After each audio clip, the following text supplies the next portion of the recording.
Hello everyone, welcome back. As you can see in the title of the video, this is a channel update given the changes in my PC setup. Don't look over there for right now. That's spoiler over there. But anyway, this is the computer that I've had. I actually did an update in 2015 when I got this computer, and it was a pre-built $800 at the time. So it had good stuff in it, like for the era that it was in. The CPU was not that great. It was the AMD FX series, which I know now a lot of people actually did not like. But anyway, it was pretty good for the time, and I've done pretty much every video since 2015 on this computer, and I had a stock cooler for the longest time. I'll show you for reference. It is this cooler right here, which is just your standard CPU cooler that you get. I mean, some of them are bigger than this, but this is what, for 6 years now, I've been editing and recording videos and playing games at high settings and all that, and just using this as a way to dissipate the heat. And as you would imagine, this does not do a good job at cooling the motherboard. Eventually I did get a big Noctua one, which I'll show you in my new computer, but I mean, for like 5 of the 6 years I'd been using this one, so the damage was already done.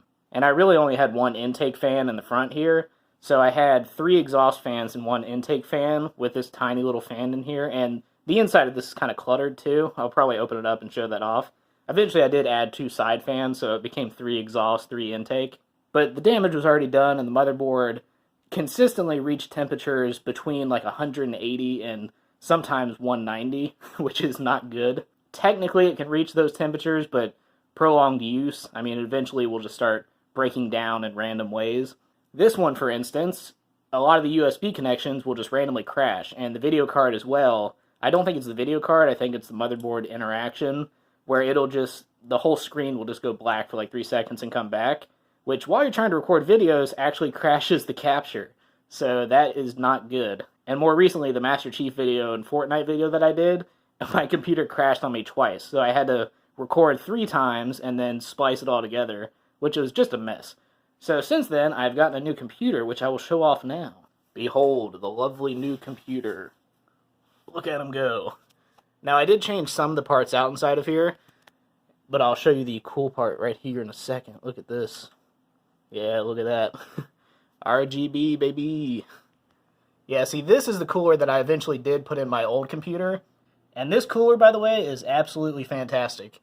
It was like $50, I think, maybe $54, but it is insanely cool for the, in both ways, for the motherboard and the CPU as well, where right now on high and like ultra max settings, my games are peaking out at 128 degrees, which is absolutely insane.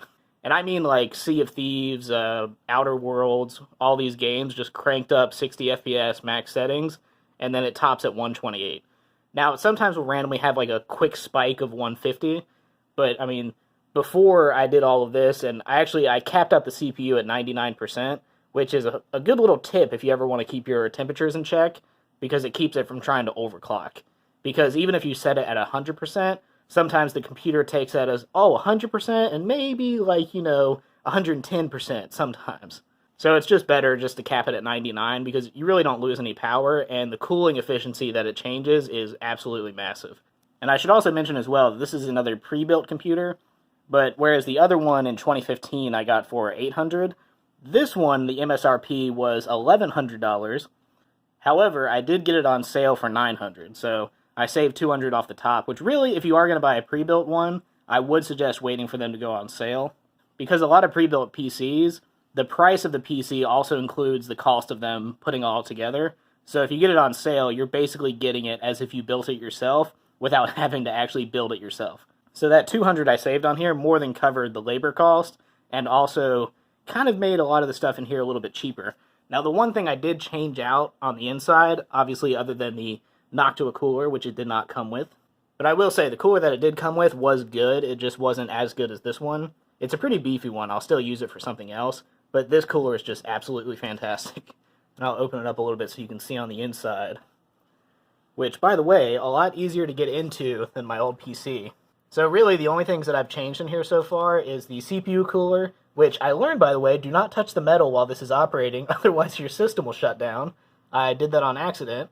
It didn't hurt anything, it just has a protector built in where if it detects any kind of, like, you touch. It could mess it up, so don't do it, but it's just a safety feature where it shuts off on its own. So don't touch the metal while it's operating. But anyway, I put in the Noctua cooler. I put in the G-Skill, what are those, Trident Z RAM sticks, which is 32 gigabytes of RAM, and it's DDR4 3200 megahertz. So they are very, very good RAM sticks. And they are also RGB, as you can tell, which goes in line with the fans and the front of the case as well. It's a very pretty computer. And then the only other thing that I changed is this computer, actually, the fan on the bottom there, that is the only intake fan that it came with, so I went ahead and bought 2 Noctua fans on the outside as well. So now it has 3 fans blowing in. I will say, these are like the Whisper Quiet fans.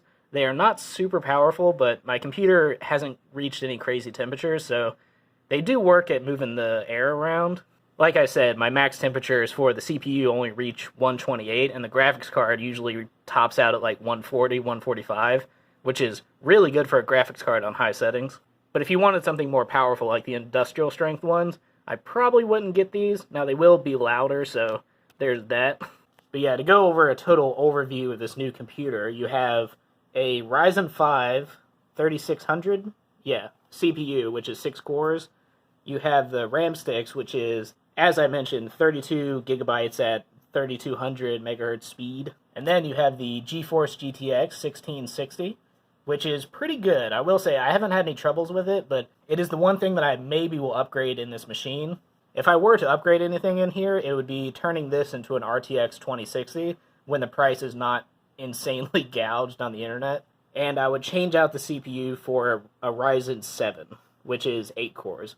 So jump up 2 cores in a new generation, and then also change out the graphics card. Other than that, I mean, there's really nothing I would change with the mechanics on the inside of here. And also I have a SSD drive down there, which is 500 gigabytes. And then I also have a hard drive in here that's 2 terabytes. Basically, in my old computer, I had an SSD that was 240, and then I had a hard drive that was 1 terabyte. So in both categories, I have doubled my space. So I will not be having any issues putting on games or recording captures or anything like that.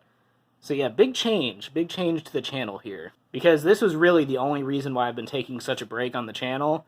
Just the non-stop crashes on my old computer. It was getting a bit much. So yeah, currently I'm not having any issues with this PC. For the time being, I can run everything on high or max settings.